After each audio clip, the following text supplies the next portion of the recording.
This is the Big O Show. This is the Big O Show. How do you like that? Oh, wait a minute. There we go. What'd you think of that one, huh? I love that. I might not even be the favorite for some people. Favorite reporter with an Expos hat to some.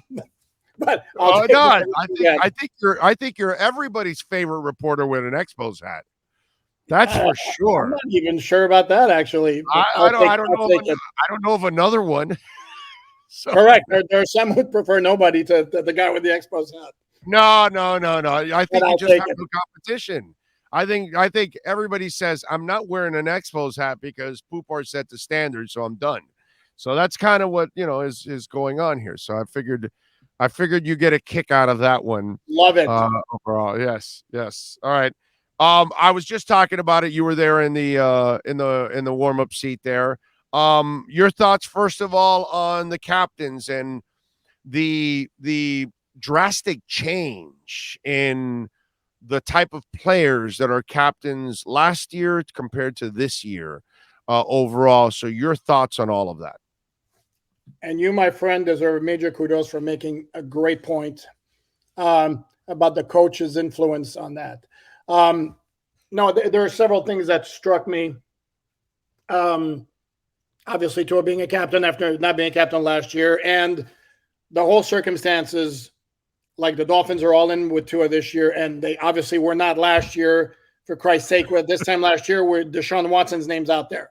So for him not to be a captain, it's kind of understandable last year. And then this year, the Dolphins have been all in on Tua. And as you mentioned, McDaniel has been like singing his praises at every turn. Tyreek, so that he becomes a captain absolutely makes sense. X being a captain was interesting to me because if you know X, and you do know X, yeah, he's not a vocal guy. I know, but this tells me, and we talked about this with Cam, this tells me he must be doing something behind the scenes that we don't know about. That he must be talking to his teammates in a way that he's never has, or something. There has to be something there because no, but I can definitely see when Sam and Patrick came over, I would highly suggest that they had a talk with him and said, "You're an amazing player and all that. Take it to the next step and become the mentor for those guys because you are the standard." So I think there's definitely something to that. And even X told us in the locker room yesterday, I don't necessarily talk a whole lot. I talk to my guys in the DB room. So I think there's definitely something to that. Javon Holland being a captain the second year. In fact, I asked Mike McDaniel, I mean, how impressive. 22 years old, second year, and he's a captain. And it was fun. Not surprised. No, and X is telling us in the locker room that Javon Holland's on his case every once in a while.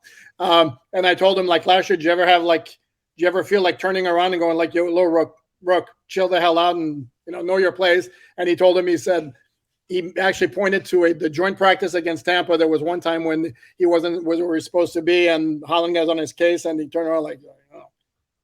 he was on the verge of saying, listen, I don't need to be hearing any crap right now. So, right.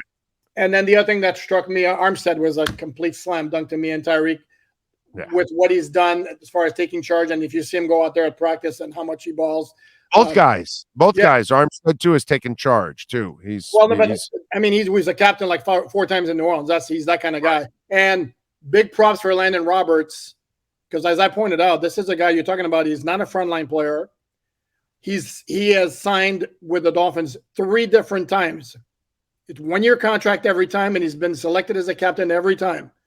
So that speaks to the kind of leader this guy is. So, can I ask you something?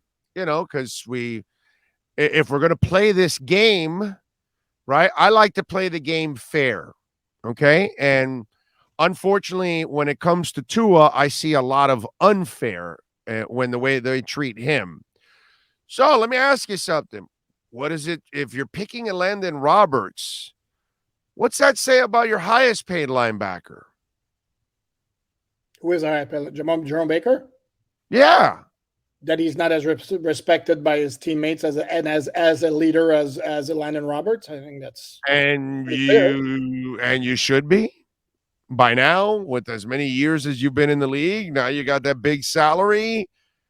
Is that a little bit of a slight on Jerome Baker that he's not considered more the leader of the locker room for the linebackers? That's a good point. But remember, if we're gonna be fair about this, right? No, and it's not all about performance. There's the other factor we have to consider. And Baker wasn't a captain last year. He was a captain in 19. No, it was a 19 or 2019, I think it was. And then he stopped being a captain when there was like 4 people left on the team. Well, correct, but he was in the second year then, and again, they didn't have that many options as you point out. Yeah. No, but no, you raise a good point, but I don't think it's necessarily has to be your best players have to be captains. Because last year, I love Matt Collins as much as you do, and he was a captain on offense. We're not going to say he was the second best player and Jesse Davis were the 2 best players on offense.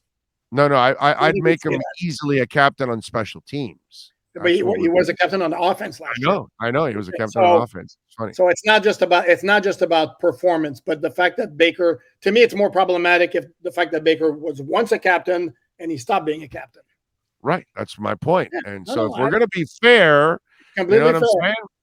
You know, it's just by now you would figure Baker would be kind of like one of the guys, like Christian Wilkins. You know, that's what I'm expecting. I'm expecting you to be that guy, you know, and, you know, that's a little bit of a shot. We read anything. One other point, one other point about also part of being a leader is not being afraid of getting in somebody's face, where I think Christian will do that. I'm not 100% sure if that's totally Baker's personality. So I think that may play a part in that. Yeah, no, that's definitely a good point. All right, your thoughts on Justin Bethel? I know everybody loves to use we're going to get the guy to steal information from him and all that kind of stuff, and the Patriots aren't going to get a damn thing from the receiver they got because that guy's never even been a part of game planning with Mike McDaniel, so he's not going to know jack shit anyways. Now, this guy has been around the Patriots, has played with the Patriots, but he's really a special teamer. So I don't really look at this like this some kind of you know what I think when we do this as media and fans, when we do this, we're insulting the shit out of the coach, right? Because we're basically saying, whoa, this coach is so stupid that he needs to go get a player to tell him exactly how to read what they do on offense or defense because he can't figure it out himself. Because there's only so much you can do in a playbook. These coaches are smart enough. They've pretty much seen almost everything in the world, you know? So it's just like, it's so silly that we make it think like these guys that they pick up off the scrap heap are the guys that are going to make the difference in the coaching room. It's so crazy. Yeah. Friend of mine who's a big Dolphin fan actually DM'd me after the move when Bowden signed with the Patriots and asked me whether there should be any level of concern. And my reply was, it means shit. It doesn't mean anything. No, Bethel's a good signing because Bethel's a good special teams player. And you got Fedulum goes on IR for 4 weeks, and he's every bit the player that Fedulum is, if not better. So it's a good move from that standpoint. He's got zero to do with any intel. And you sure as hell can't get him intel on playing defense because Bethel didn't play a single snap on defense the last 2 years. No, I'm with you there. Unless my memory fails me, because I did look it up, but he doesn't play. He's a special teams guy. Period. Just out of curiosity, who are you expecting to be the returners? That's an awesome question.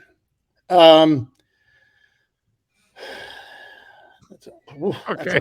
Listen, you got me. I just want to make sure you're just as baffled as I am. Okay, all right, that's fine. Okay, here's my expectation. We have people screaming. We have people, Tyreek and Waddle. What the hell's wrong with you idiots? You know, and no. I want those guys part-time. I want those guys full-time. Okay. So I'm just wondering, you know, and then the Kalen Barnes guy that they signed, are they going to be trying him out for the next week or two, week and a half or whatever, and see, do they activate him at one point or another? I don't know. I have no idea. Yeah, but from what I was told from people in Carolina, he can't play. I mean, he's just really fast. So no, let me give you my answer. Since you asked, I got to give you an answer. He's Ronaldo Nehemiah. Okay. Noah and Raheem Mostert on kickoff returns. And Okay. they're going to rotate Hill, Waddle, and Holland on punt returns, which I don't particularly like, but that's my guess. Wow. I hate that. I I don't like can't it. stand that. I don't want any of those guys returning unless I desperately need a return, actually. Oh, God. Yeah. No, I'm but not I a did fan. tell you last week they were not keeping Bowden, even though he could have served in Yeah. that role. I did peg that one. Yeah, no, I failed on that one because I thought he would get ahead of Craycraft for the 6th spot. If they were going to keep a returner, I thought he was the guy that was going to get it because he was, at least he was doing serviceable on the return game. Overall, the only time I really had a problem was a couple weeks ago when he caught one inside the 5, I think it was 6-yard line or whatever. And I was like, oh, come on, kid. But outside of that, I thought he did all right. And I was dead wrong on that one. I thought I thought definitely they would keep him. All right. What are you working on over at Sports Illustrated so folks can check you out, my friend? Well, we ran a story this morning, continuing the countdown. We're up to 6. I love it when we get down to the end and I can, the selection. Oh God, Jay Cutler, Ray Lucas, and Jim Arnold. Yeah, exactly. God, I forget his name. Jim Arnold, I think. No, Arnold. Was that his first name? Was he the cook in Happy Days? That guy, Jim Arnold. That's funny. That's funny.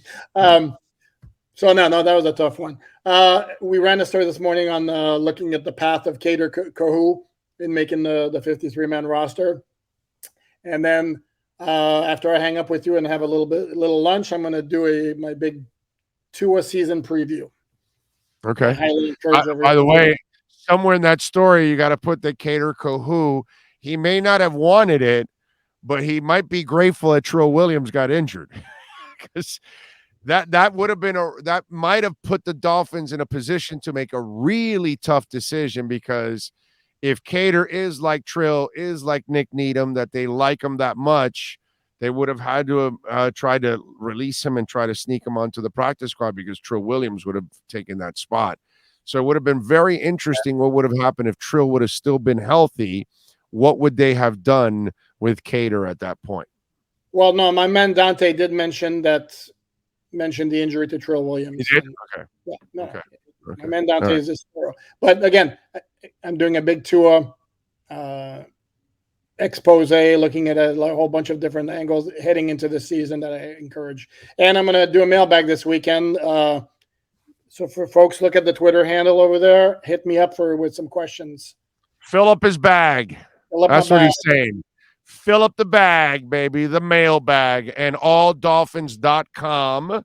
So go bookmark it. You're not really a Dolphin fan unless you bookmark alldolphins.com and follow Sports Illustrated Alain Poupart in his debut in the EJDConstruction.com Miami Dolphins report. Alain, thank you, my brother. Have a great weekend. Appreciate you. We'll get ready for game week next week. Looking forward to it. It's fun. Let's get it on. Man. There you go. Alain Poupart and our EJDconstruction.com Miami Dolphins report. And listen, custom home construction, I'm not talking about some handyman. You call Eric at EJD Construction, fully insured, liability and all. Please do not hire someone that is not fully insured going into your home. They get injured, they can sue you. Okay?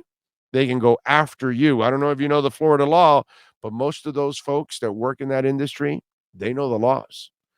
Okay? Even if if they picked up a dude in Home Depot that doesn't even live in this country, he can sue you. Did you know that? Yeah. So do not hire anyone to walk onto your property to work if they're not fully insured. EJD Construction is fully insured. They do it all. 305-433-4843. You want to add a second floor. You want to redo that roof. You want to redo the kitchen. You want to add a couple of rooms to your house. You want to redo that backyard. You call EJD Construction, man. Any kind of custom construction, any kind of custom home construction, home remodeling, 305-433-4843.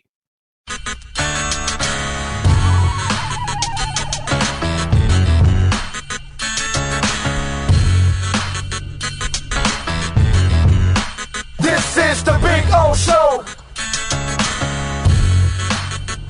This is the Big O Show.